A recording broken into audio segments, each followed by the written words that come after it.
बिस्मिल्लाहिर्रहमानिर्रहीम। नाज़रीन अस्सलाम वालेकुम, मैं हूं इमरान वसीम। नाज़रीन, ईरान का दो टोक जवाब और पाकिस्तान एक मरतबा फिर सुर्खरू। इस बड़ी खबर से अपने इस प्रोग्राम का हम आगाज़ करेंगे और इसके बाद हमारे वीडियो लॉग की जो दीगर अहम खबरें हैं जिनकी हेडलाइंस या टाइटल्स थंबनेल पे आप देखने वालों ने पढ़े हैं, फिर उन खबरों की तफसीलात भी आगे चल के आप नाज़रीन की खिदमत में पेश करेंगे। तो प्रोग्राम का आगाज़ करने से पहले आपसे दरख्वास्त होगी कि चैनल को सब्सक्राइब कर लें, बेल आइकॉन का बटन प्रेस करें, वीडियो पसंद आए तो इसे लाइक और शेयर ज़रूर कीजिएगा। तो बात करते हैं ईरान की तरफ से जो दो टोक जवाब आया है, वो जवाब पाकिस्तान के लिए कैसे कामयाबी का पैगाम लेके आया है। नाज़रीन, जुमे के दिन जो पाकिस्तान, सऊदी अरेबिया और तुर्की के माबैन जो मुश्तरका दिफाई मुआहिदा हुआ है, उस मुआहिदे के बाद कुछ ठेकेदार सामने आए। उन ठेकेदारों की तरफ से ये कहा गया, बाहमी मुआहिदे के ऊपर ये सवालात उठाए गए कि पाकिस्तान ने इस मुआहिदे में शमूलियत अख्तियार करके सऊदी अरब के शहर मक्का में ये मुआहिदा करके, जिसमें तुर्की भी शामिल है, पाकिस्तान ने अपनी जो इम्पार्शियलिटी है, जो गैर जानिबदारी है, उसको सेक्रीफाइस कर दिया है, उसको खो दिया है। अब ईरान पाकिस्तान पे एतबार कैसे करेगा? और एक ऐसे मौके पे जब ईरान अमेरिका जंग जारी है, पाकिस्तान उसमें सालसी का किरदार अदा कर रहा है, तो ठेकेदारों की तरफ से सवाल उठाया गया कि अब पाकिस्तान के ऊपर ईरान का जो ट्रस्ट है वो ट्रस्ट खत्म हो जाएगा, बल्कि ट्रस्ट डेफिसिट पैदा होगा। पाकिस्तान को इस मुआहिदे में ठेकेदारों ने कहा कि शमूलियत अख्तियार नहीं करना चाहिए थी। चलें, ठेकेदारों ने बात कर ली, अपने दिल की भड़ास निकाल ली, लेकिन यह दावा करते हुए उनके पास कोई बुनियाद, कोई जवाब नहीं था। आज उन ठेकेदारों को ईरान की हुकूमत ने जवाब दिया है। ईरान के दफ्तर खारजा की तरफ से जवाब दिया गया है, जिसमें नाजरीन ये कहा गया है, ईरान के जो स्पोक्स पर्सन हैं वजारत खारजा के, इस्माइल बकई साहब, कि जो दिफाई मुआहिदा पाकिस्तान, तुर्की, सऊदी अरेबिया ने साइन किया है, इससे ईरान को कोई खतरा नहीं। अब ईरान खुद ये बात कह रहा है। इससे पहले पाकिस्तान ने कही, इससे पहले सऊदी अरेबिया ने कही, तुर्की ने कही, और यही कहा गया कि इस मुआहिदे का मकसद ईरान को टारगेट करना नहीं है। लेकिन वो ठेकेदार इस बात पे यकीन करने को तैयार नहीं थे। आज वो ईरान की बात का यकीन करेंगे, क्योंकि ईरान ने, उनकी हुकूमत का ऑफिशियली स्टेटमेंट आया है कि इससे हमें कोई खतरा नहीं, बल्कि इस मुआहिदे से यह साबित हुआ है कि जो ठेकेदारी अमेरिका ने इस खित्ते की, खलीजी ममालिक की ले रखी थी, उस सिक्योरिटी की जिम्मेदारी पे यह मुआहिदा करके खलीजी ममालिक ने अदम एतमाद का इजहार कर दिया। तो ठेकेदार बनने से पहले कोई लॉजिक ले लिया करें, या उसकी कोई बुनियाद भी होनी चाहिए। अब उन ठेकेदारों के मुंह पे तमाचा लगा है। अब नाज़रीन, अगली खबर पाकिस्तान तहरीक इंसाफ से जुड़ी बहुत खबरें हैं। पिछले चंद घंटों में बड़ी अहम डेवलपमेंट्स हुई हैं, लेकिन मुख्तसर से जिक्र करते हैं नौजवान मीर रजा, नौजवान ताजर, उनके कत्ल का जो मामला है उस पर आज बड़ी डेवलपमेंट हुई है। एक तो नाज़रीन ये रिपोर्ट सामने आई है कि जो मीर रजा के मैदे के जो पोस्टमार्टम किया गया उसकी बॉडी का, उसमें मैदे में तेज़ाब की मौजूदगी पाई गई। इसके अलावा जो शर्ट थी मीर रजा के, उस पर किसी दूसरे शख्स के पसीने के निशान पाए गए। हाथ और पैर जो है उस पर तेज़ाब के निशान पाए गए। और जहाँ पे ये इंसिडेंट हुआ, जहाँ पे उसकी डेड बॉडी मिली, उसके करीब जो एक गेस्ट हाउस था उसको मशकूक करार दिया गया और उस गेस्ट हाउस को जो है वो लॉक कर दिया गया है। अब मीर रजा के इस मुबैना कत्ल के मामले पे पहले तो इसको खुदकुशी कहा गया, लेकिन पोस्टमार्टम रिपोर्ट से ये बात सामने आई कि मीर रजा को जो है वो पीठ में गोली मारी गई। अब इस मामले पे जो सिंध हुकूमत ने जुडिशल कमीशन बनाने का जो ऑफर किया था, उसे मीर रजा के वालिदैन की जानिब से ठुकरा दिया गया है।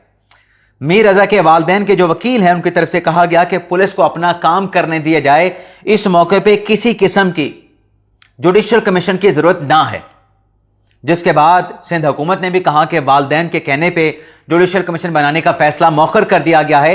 लेकिन आईजी सिंध का जो स्टेटमेंट आया है उसमें यह कहा गया है कि जो नए हकायक, नए शवाहिद सामने आए हैं, खुले जहन से उन शवायद, उन इंकशाफात की तहकीकात हो, नई कमेटी जो है वो पुलिस की तश्कील दी जा रही है।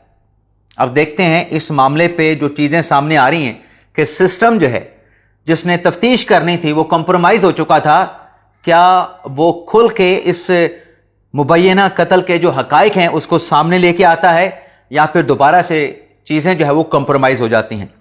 अब नाज़रीन पीटीआई से जुड़ी खबरों पे आ जाते हैं। शहबाज गिल साहब ने सोहेल अफरीदी साहब पे कंप्रोमाइज़ होने का इल्ज़ाम लगाया कि ये कंप्रोमाइज़ हैं और जो भी इसकी तरफ से बयानात दिए जाते हैं वो तमाम के तमाम जो ताकतवर हलके हैं उनके साथ कंप्रोमाइज़ करके दिए जाते हैं। तो सोहेल अफरीदी साहब ने आज हामिद मीर साहब को इंटरव्यू दिया है जिसमें उनकी तरफ से कहा गया कि जो तारीख रखी गई है ना, वो तारीख बड़ी सोच विचार के रखी गई है और जो अलीमा खान साहबा ने उस तारीख को मुस्तरद किया है। सोहेल अफरीदी साहब कहते हैं कि मैं अलीमा खान साहबा को मना लूंगा और साथ में जो शहबाज गिल की तरफ से इल्ज़ामात लगाए गए हैं, सोहेल अफरीदी साहब का कहना है कि जब हकायक सामने आएंगे ना तो यही जो शहबाज गिल है, शहबाज गिल मुझसे माफ़ी मांगेगा। ये कहा गया है जनाब सोहेल अफरीदी साहब की तरफ से। माज़रत नाज़रीन, वीडियो को थोड़ा सा मुझे पॉज देना पड़ा। अब ये जो फड्डा बना है सोहेल अफरीदी साहब का और जनाब शहबाज गिल साहब का, इससे बड़ा फड्डा पाकिस्तान तहरीक इंसाफ में पड़ गया है। बहुत बड़ी कंट्रोवर्सी सामने आई है, बड़े संगीन इल्ज़ामात लगाए गए हैं। एक तो इल्ज़ाम जुनैद अकबर साहब ने सलमान अकबर साहब पे लगाया ना, एक करप्शन का इल्ज़ाम पीटीआई की खातून रहनुमा ने लगाया। लेकिन पहले जुनैद अकबर साहब की बात कर लेते हैं, जो आज हमने दिन के दोपहर के व्लॉग में बात की कि सलमान अकबर साहब कहते हैं कि 5 अगस्त के जलसे में जो नहीं आया, जो गैर हाजिर था, उनके नाम सामने लाए जाएंगे। इस्लामाबाद हाई कोर्ट में पहुंचने की अरकान पार्लिमान को कॉल दी गई थी, कोई नहीं पहुंचा, उस पर उन्होंने शदीद बरमी का इजहार किया। जुनैद अकबर साहब ने जो बातें सलमान अकबर साहब ने कही कि ये 50,000 भी पार्टी को अपनी तनख्वाह में से देने के लिए तैयार नहीं, सरकारी ये तनख्वाह 5.5 लाख रुपए महाना लेते हैं लेकिन पार्टी के फंड में 50,000 महाना देने के लिए तैयार नहीं। तो जुनैद अकबर साहब ने इस बयान के बाद अपने पार्टी के सेक्रेटरी जनरल राजा साहब को आड़े हाथों लिया और खरी खरी उनको सुनाई है। जुनैद अकबर साहब ये कहते हैं कि कसूर उनका नहीं जिनको इस्लामाबाद हाई कोर्ट के बाहर बुलाया गया था, बल्कि कसूर बुलाने वाला का है। जुनैद अकबर साहब कहते हैं कि पैगाम दिया गया रात को, उस वक्त जब अरकान पार्लिमान सो चुके थे। क्या उनको ख्वाब आना था कि पार्टी का सेक्रेटरी जनरल सुबह इस्लामाबाद हाई कोर्ट के बाहर अरकान पार्लिमान को आने का कह रहा है? और इससे बढ़ के जो जुनैद अकबर साहब ने बात की, उन्हें कहा जी कि अब आप पार्टी के सेक्रेटरी जनरल हैं, आपको पता होना चाहिए कि कैसे पार्टी को चलाना है। इतना अरसा आपको इस ओहदे पे हो चुका है। जुनैद अकबर ने अपने सलमान अकबर राजा, अपने सेक्रेटरी जनरल को यह भी कह दिया कि अब तो सियासत सीख लो। यानी अब मैं नहीं कह रहा, ये रिकॉर्ड पे चीजें मौजूद है कि जुनैद अकबर साहब पार्टी के सेक्रेटरी जनरल राजा साहब की सियासत और उनका जो सेक्रेटरी जनरल का ओहदा है उसको क्वेश्चन कर रहे हैं कि ना आप सेक्रेटरी जनरल का ओहदा चला सकते हैं, ना आपको अभी तक सियासत की समझ बूझ आई है। आप अच्छे वकील हो सकते हैं लेकिन अभी तक अच्छे सियासतदान नहीं बन सके। लेकिन इससे बढ़ के नाज़रीन, जो मिसाल यूसुफ जई साहबा ने बात की है, वैसे तो सोहेल अफरीदी साहब से जुड़ी एक और खबर भी है, वो खबर मैं आगे चल के आपके साथ शेयर करता हूं। खबरों की खिचड़ी नहीं बनाऊंगा। एक ऑडियो सामने आई है, उस ऑडियो में मिसाल यूसुफ जई साहबा ने, तहरीक इंसाफ की सेनेटर हैं, अपने पार्टी के सेक्रेटरी जनरल पे बड़े संगीन इल्जामात लगाए हैं। लेकिन ये इल्जाम लगाने से पहले राजा साहब की एक ऑडियो है, वो भी आपको सुनाना चाहूंगा। ये राजा साहब की ऑडियो जरा सुन लें, फिर मिसाल यूसुफ जई की ऑडियो भी आपको मैं आगे चल के सुनाता हूं। ओए बीबी, मेरी जिंदगी एक खुली किताब है। मैंने जिंदगी ऐसे नहीं गुजारी। मेरी जिंदगी का एक लम्हा नहीं है जिसमें कोई उंगली उठा सके। बोलो जो बोल सकती हो तुम। कौन सी बात मैंने की है जो साजिश थी? बताओ सबको मेरी साजिश। मेरी जिंदगी हर बंदा जानता है जो मुझे जानता है। 5 साल की उम्र से एक लम्हा ऐसा नहीं है जिसके बारे में मुझे कोई शर्म हो या जिसको मुझे छुपाने की जरूरत हो। मैंने बहुत खुली जिंदगी गुजारी है, सच के साथ, हिम्मत के साथ। बोलो अब तुम।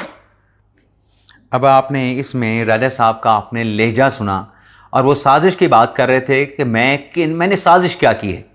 यानी इनसे कोई बात कही गई जिसमें राजा साहब पे साजिश का इल्ज़ाम लगाया कि आपने पार्टी के खिलाफ, आपने इमरान खान के खिलाफ साजिश की है। तो मिसाल यूसुफ जई साहब की जो ऑडियो है, अब आपको वो सुनाते हैं। आपको ये सारी कहानी समझ आएगी یہ معاملہ ہے کیا, پھر اس کا تھوڑا سا انالیسس بھی کریں گے ان آڈیوز کا. اور عدالتوں میں پارلیمنٹیرینز کا کام نہیں ہے سر. پارلیمنٹیرینز عدالتوں کے باہر کھڑے ہوں گے.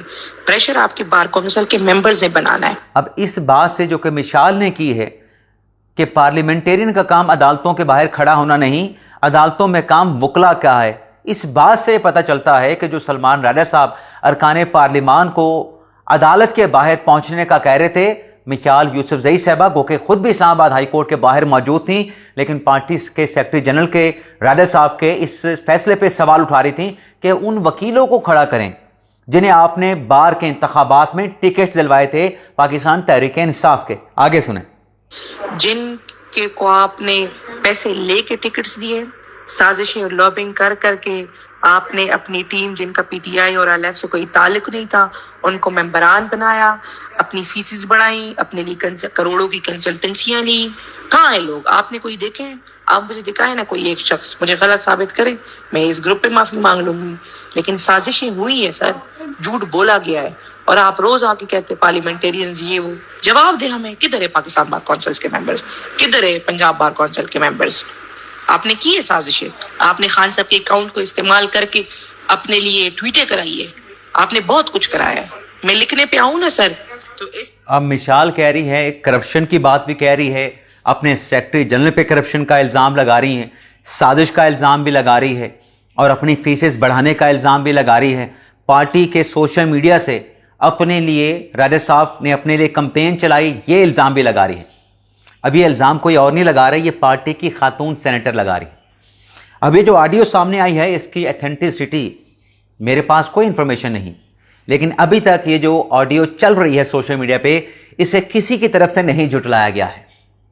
خدا کرے یہ جھوٹی ہو, پی ٹی آئی میں جو معاملات ہیں وہ اس لیول پہ نہ گئے ہوں. جو لہجہ آپ نے سلمان اقبال صاحب کا سنا, جو الزامات مشال یوسف زئی صاحب نے لگائے, یہ تو بڑے سنگین ہیں, اور جو لہجہ, جو گفتگو کا انداز ہے وہ اس سے بھی زیادہ بہت سارے سوالات جنم لیتا ہے کہ پی ٹی آئی کے اندر اتفاق نام کی بجائے نفاق ہی نفاق چل رہا ہے.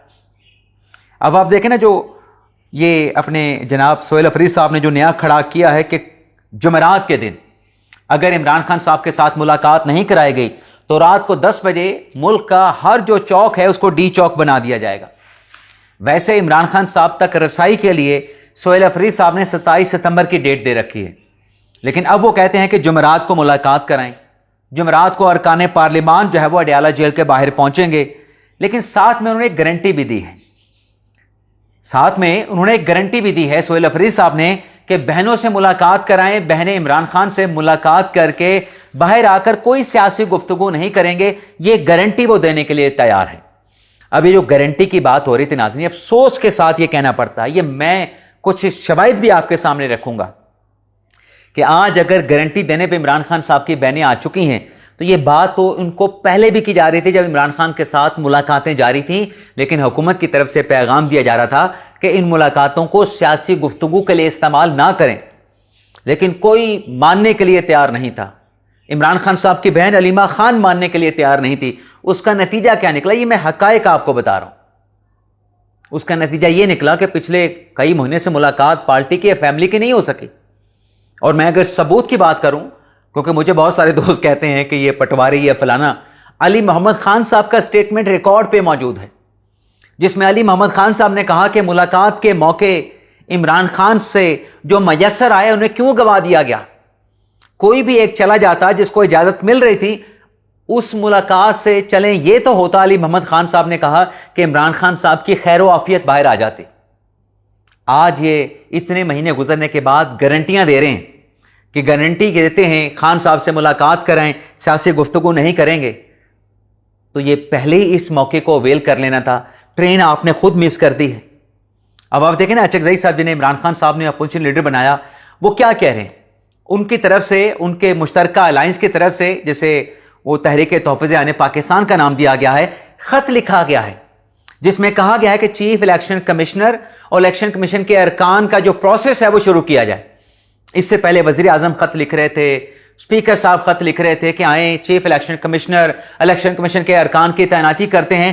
تو عمر ایوب صاحب کہا کرتے تھے کہ یہ فارم 47 کی حکومت والے ہیں, ان کے ساتھ ہم نہیں بیٹھیں گے. تو اب وہ موقع بھی گوایا جب حکومت چیف الیکشن کمشنر ارکان کی تعیناتی کے لیے بار بار لیٹر لکھ رہی تھی، آپ فارم 47 کا تانا دیتے تھے۔ آج کے اچکزئی صاحب نے جو لیٹر لکھا ہے، یہ لیٹر لکھ کے انہوں نے کیا حکومت کو کلین چٹ نہیں دے دی کہ آپ کے ساتھ بیٹھ کے ہم چیف الیکشن کمشنر کی تعیناتی کرنے کے لیے تیار ہیں، اس پہ مشاورت کرنے کے لیے تیار ہیں؟ لیکن یہ معاملہ اپنی جگہ پہ جہاں پی پی کے اپنا پی ٹی آئی کے میں اختلافات کی ہم بات کر رہے ہیں، نون لیگ میں بھی اختلافات پیدا ہو چکے ہیں۔ پیپلز پارٹی نون لیگ میں اختلافات پیدا ہو چکے ہیں۔ پیپلز پارٹی نے قانون سازی میں حکومت کی سپورٹ سے انکار کر دیا ہے، اور اس معاملے کو لے کے نون لیگ کے صدر میاں نواز شریف نے مری میں پارٹی کا ہنگامی اجلاس بلا لیا ہے۔ باقی جو آزاد کشمیر کے چند اضلاع میں جو انتخابات ہوئے ہیں اس پر کل کے ولاگ میں ڈیٹیل سے بات کریں گے۔